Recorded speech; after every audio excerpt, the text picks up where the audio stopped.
பூமியின் நடுவில் இரட்சிப்புகளை செய்து வருகிற தேவன் பூர்வ காலம் முதல் என்னுடைய ராஜா. தேவரீர் உமது வல்லமையினால் சமுத்திரத்தை இரண்டாக பிளந்து ஜலத்தில் உள்ள வலு சர்ப்பங்களின் தலைகளை உடைத்தீர்.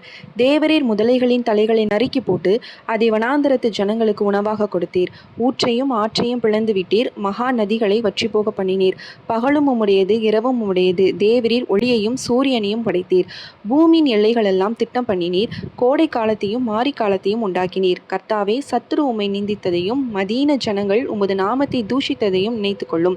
உமது காட்டுப்புறாவின் ஆத்துமாவை துஷ்டருடைய கூட்டத்திற்கு ஒப்புக்கொடாதையும் உமது ஏழைகளின் கூட்டத்தை என்றென்றைக்கும் மறைவாதையும். உம்முடைய உடன்படிக்கையை நிலைத்தருளும். பூமியின் இருளான இடங்கள் கொடுமையுள்ள குடியிருப்புகளால் நிறைந்திருக்கிறதே.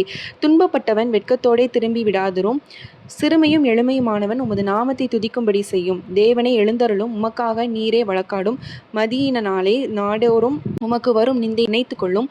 உம்முடைய சத்துருக்களின் ஆரவாரத்தை மறவாதையும். உமக்கு விரோதமாய் எழும்புகிறவர்களின் அமளி எப்பொழுதும் அதிகரிக்கிறது.